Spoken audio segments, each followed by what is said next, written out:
Okay. Well, welcome back. Week 10. This week, things will be a little different. We've got somebody who actually does real work. So this is Paul Weaver. Paul comes to us from Junction Point Studios, but his career goes way back. He started out, he started out actually a little earlier than this, which we'll talk about in a minute. But started out at Rare as a tester. So another guy who started out as a tester. Worked on Donkey Kong Country as something called an assistant game designer, which I don't really understand, so we'll talk about that as well.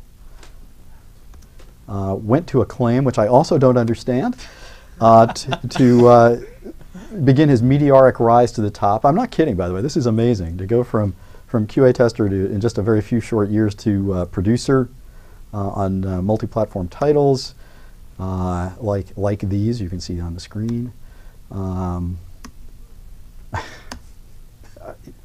Amazing stuff. To head of development just 3 years later. To development director. I'm not sure what the difference is there. I wasn't sure what you did on that one, but it was in your Moby Games list, so I figured we'd talk about that.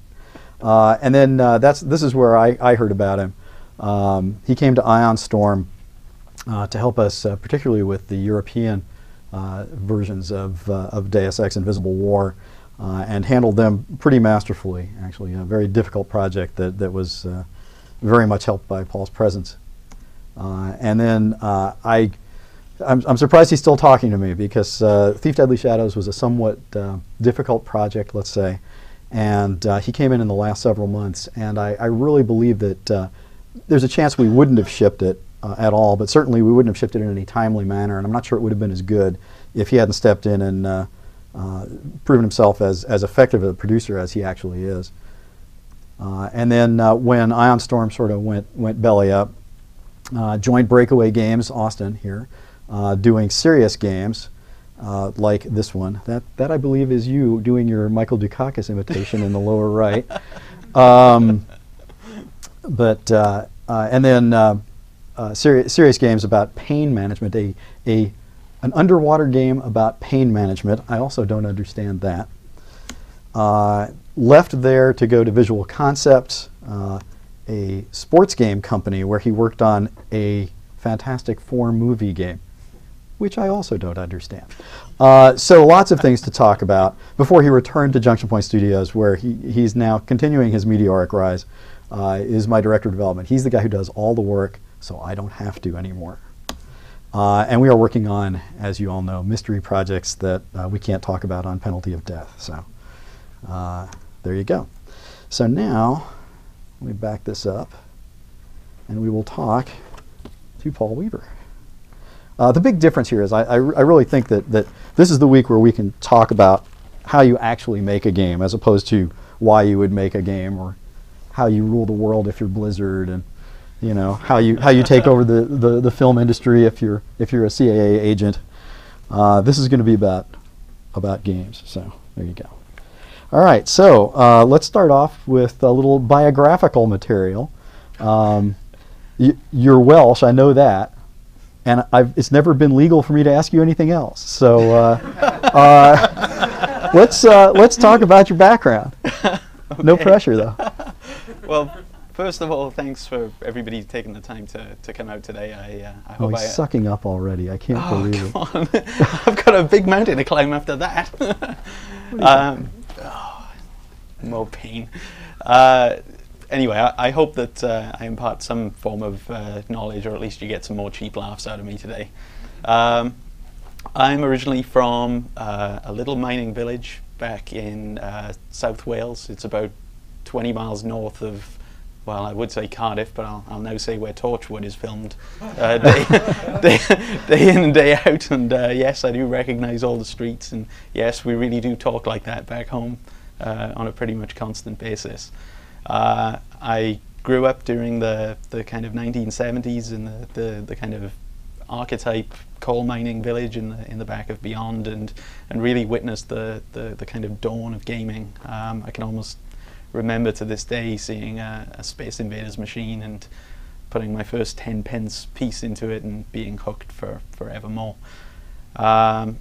my love of games, all games actually, carried on from pretty much that moment through school, through the kind of comprehensive school system, where I actually finished at the sort of A level level, and really didn't have a kind of focus in my life. So there was nothing in terms of college or university courses that had any interest for me. There was nothing in terms of work that really had a lot of interest for me. I was all about games. That was my kind of life. So career-wise, I actually started in the civil service, which is about as far away from the creativity of games that you can get. Although on the plus side, it does teach you a lot about administration, and you know, that really has become a kind of a solid footing and learning ground, and I've taken lessons even from that into my kind of video game career. Well, you've often told me that one of your fondest dreams is to meet Steve Jackson. It's true. Who is a board game legend in Austin, Texas. That kind of implies that you're kind of a board gamer as well as an e-gamer. Is that true? Yeah, absolutely. You know, the 70s is, you know, the other thing I kind of remember from the late 70s, early 80s is the first kind of Dungeons and Dragons game, and getting friends together, and, you know, just suddenly being able to go outside of the kind of rule set. I mean, you know, you kind of grow up with Scrabble and Monopoly and so forth, and there's the board, here are the rules, work your way around it. And then suddenly we've got these books with, you know, just general rules, but it's up to you what you want to do with it. So, you know, you take the dice, you take the paper and the pens, and then you act out this experience. I mean, it was just phenomenal, and you know, the kind of RPG element and being the character and playing the story was something that kind of drove me ever forwards. I think for Steve Jackson in particular, the Car Wars series was the one that hooked me in a big way. It was kind of putting those cars together like virtual sort of Lego pieces and attaching the weapons and the armor and so forth that kind of drove my statistical brain wild. So that's the kind of sad truth of that. Okay. So you finished your A-levels. You didn't want to do anything with your life. You got into civil service. Yep. How do you go from there? I mean, at what point did you say there's really an industry out here? I can make a living doing what I love. And how did you transition into that? It's some part I would say is luck. The other thing is really taking the kind of opportunities that are presented to you, and if there aren't opportunities, then you kind of make them. The way that I got into it was that when I got to about 16 or 17, all of the board games and the role-playing games and the video games all kind of went by the wayside, as I discovered, as you do in the kind of deep dark valleys of Wales. You discover girls and beer and things like that, and I whiled away quite a few years of my life with that and doing this kind of civil service thing, and then I actually got bought a Nintendo Entertainment System, and you know, the last machine I'd owned was an Amiga, so it wasn't that long, but you know, we went from this kind of jump to a machine that sits underneath a television, and you plug the game in and it's instant. There aren't tape waiting times, there aren't disc loading times, you just play it. That really kind of caught me in a big way, and the other thing which sort of shocked me at the time is that, you know, even back then a Nintendo game cartridge cost £40, which is pretty much what a disc will cost you today. So it's funny that games haven't got more expensive, or maybe they've got cheaper with inflation actually. But I had a couple of games for it, and one of them was a game called Battle of Olympus, and I guess you would call it the God of War for the Nintendo Entertainment System. You sort of travel through the legends and work your way through, and it was like one of the hardest games I've ever played. It was ridiculously hard, but through playing games all the way through the kind of 80s on, you know, home computers and so forth, just like anything, if you keep practicing it, you end up getting really good at it. And I eventually made my way through this game, and I was so into it that I wrote the complete solution and how-to guide. So I was just kind of sat there one day with this how-to guide. I thought, how can I get that out there? So I had a few magazine subscriptions. So I rang up Future Publishing in Bath and talked to the editor, a guy called Steve Jarrett, who's a lovely, lovely man, and just convinced him that it would be a great idea for him to let me come and wander around their offices for a couple of days, and in exchange I'd show them how to complete this game, and maybe they could put it in a player's guide. So once he got over the shock of it, he said, let's give it a try. So I went down, and that's pretty much what I did. I sat with them for a couple of days. We went through all of the notes, we took a bunch of screenshots, and we filled 8 pages of a magazine, which in 2 days is good coverage. So at the end of it, they said, this is pretty awesome. Would you like to do this every month? We'll give you 3 games. You can play them. We'll pay you. You can come down, party, get on with it. So I was like, wait a minute now. So you're going to pay me to play games? Okay. So that's how it sort of kicked off. Was that a full-time job? Was that how you supported yourself? So I was civil servant by day and tips writer by night. I became known as Weaver of the Valleys, and through the course of that, I actually it's one of the, I don't have many awards in my life, but one of them in particular was a pretty awesome night when Starwing first launched at Star Fox. It had to be renamed Starwing in the UK.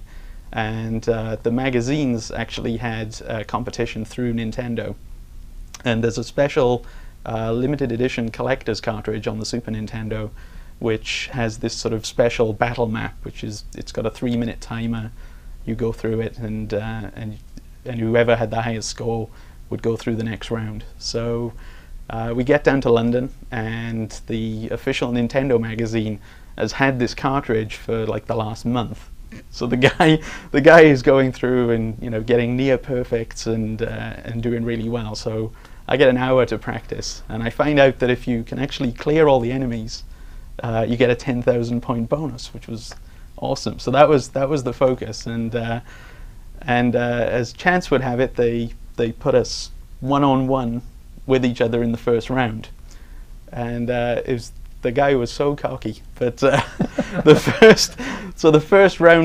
first round goes, we finish simultaneously, and you just see this huge percentage counter go up, and his stopped at 99 and mine went to 100. So I'm dancing in this nightclub. It's just sad. But we carried on, and I ended up winning every round, and I have this really, really gaudy trophy with an R-wing on top of it, and became the British media champion of Starwing. That has to come to the office. I will bring it. Okay. It's getting a little bent as I travel around the world, but it kind of always was. So how do you go from being a tips writer to working for Rare? So I think it's you might want to explain who Rare is. I suspect everybody knows, but well, Rare have been around actually since the kind of I'm not sure what the computer is called. Is it the ZX Timex over here?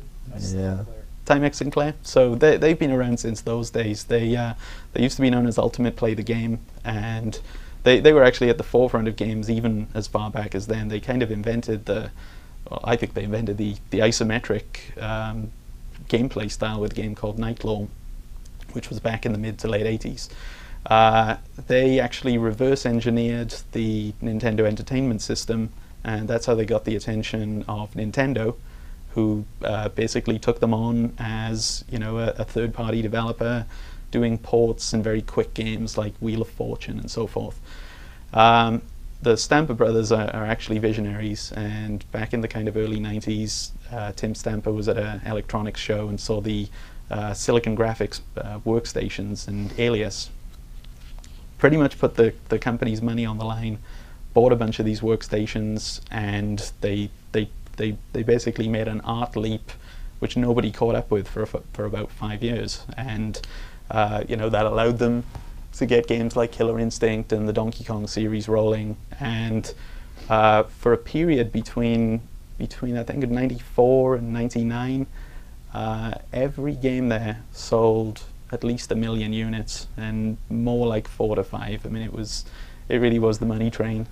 They caught my attention after Donkey Kong Country because, you know, I was just reading an article and realized that Rare was Ultimate, and I'd reached the point with the tips writing that I had a whole bunch of ideas myself. So I thought, how can I take this to the next level and actually start making games? So I wrote one cover letter, and I only wrote it to Rare and told them that I had a bunch of ideas. I was really passionate and just wanted an opportunity to become a designer.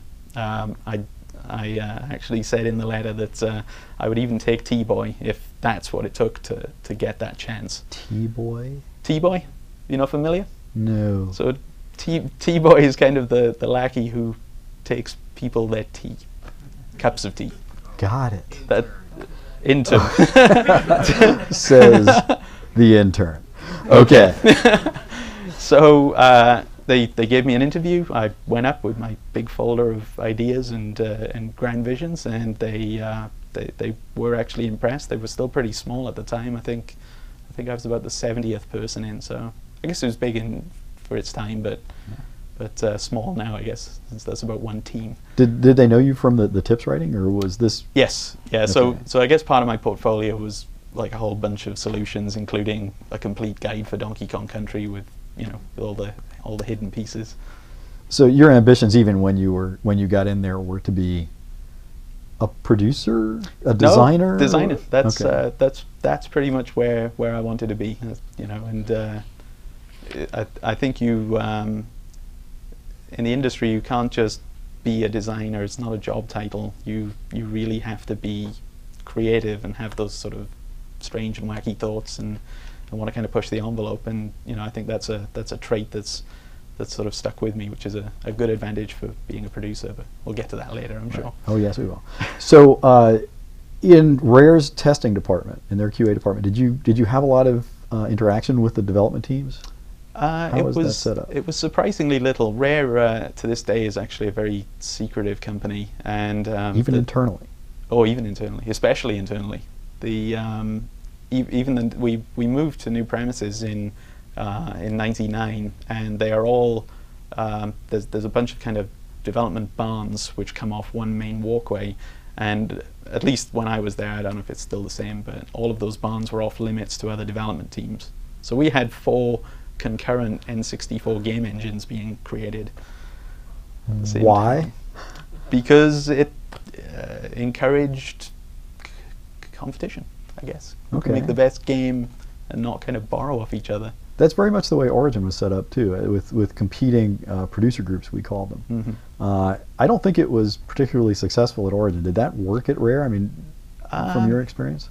I think yes and no. Rare's bar in terms of, you know, getting in programmers and artists and designers, it was very high. You know, I can speak to Origin. I don't think I've asked you this, but everybody at Rare was a passionate, dedicated gamer. A little bit too passionate sometimes. And the fact is, if you could get 15 to 20 of those guys in a room, something good inevitably came out of it. So, you know, in the same time period, we had Banjo-Kazooie, Diddy Kong Racing, and GoldenEye, which all had completely different engines going on. Was any of that driven by Nintendo, or was that really was that the Stampers and the way Rare wanted to be? That was pretty much Rare and their mindset. Nintendo were very amiable partners, actually. Huh. So you're a tester. Right. You don't have a lot of interaction with development teams. You're burning to be a designer. How did you make that transition? Because you did on Donkey Kong Country 3 move into a design position. How does that happen? So the QA department at Rare was actually 4 people, very small, and I think that's kind of a sort of Wait, 4 people? There were 4 concurrent Yes. games, and you had 4 testers? Yes, there was kind of a 3-month gap. So the developers had a rest, but the QA department would go from crunch to crunch. What year are we talking about here?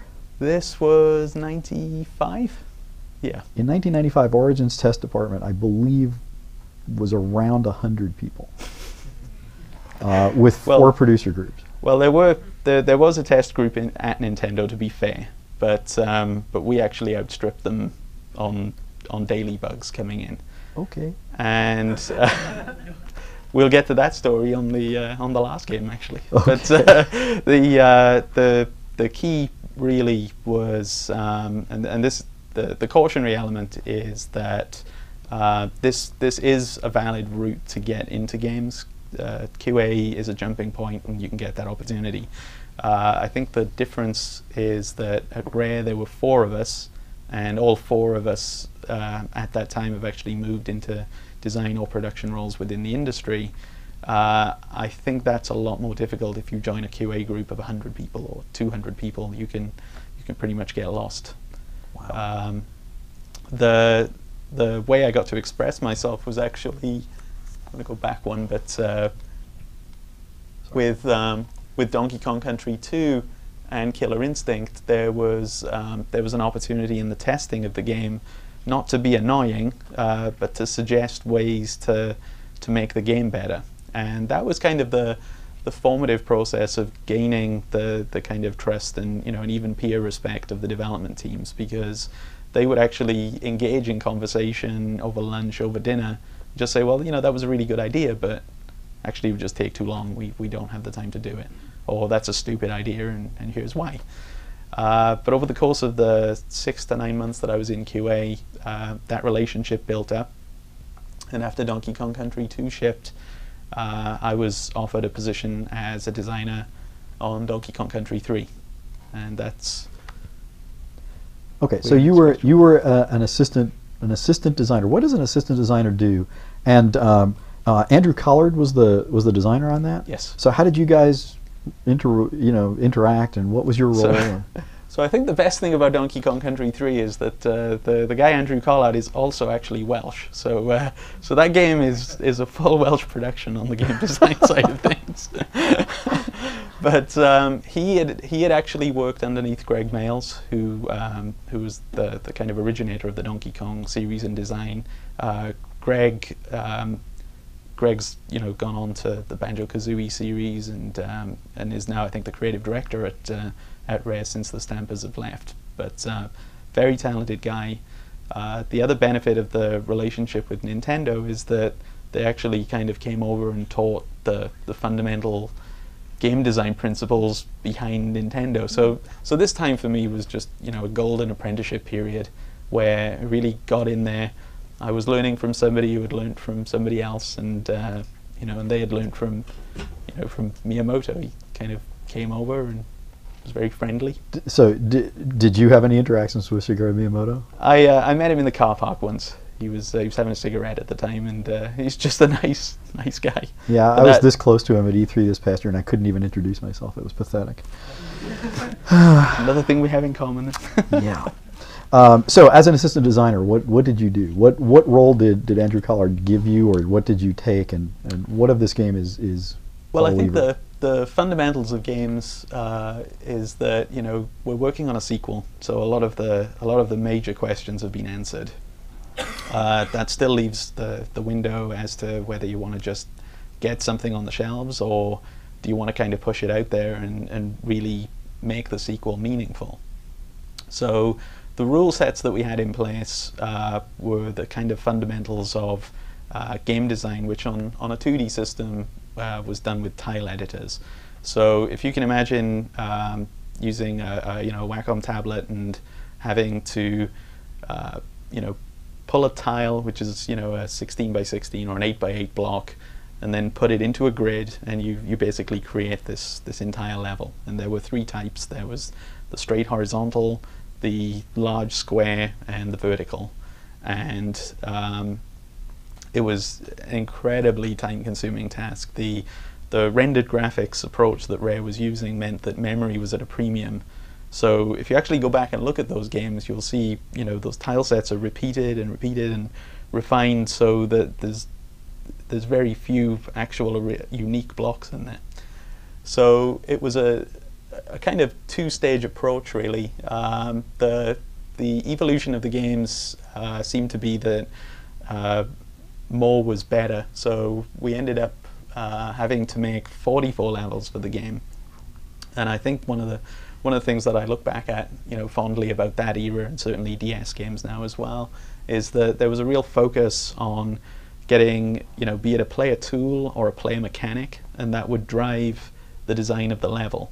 So, we would sit down and talk about, these crazy ideas at the start, and then kind of go from there. So I'll use an example. There was we made these spiders that jumped. That was the game mechanic. So you run along and there's a little spider and then he jumps. So that was it. How do you make a level out of that? Well, we pretty much sat down and just brainstormed and said, well, can it go up and down? Can there be a time delay? What happens if it jumps twice quickly? What happens if it jumps and holds? And pretty soon you just get this kind of huge amount of ideas that you've written down on graph paper, and then you would take all of those ideas and kind of form a level from it. So in terms of my role on the game, we had 44 levels in the game. 10 of them are actually fully mine, so full game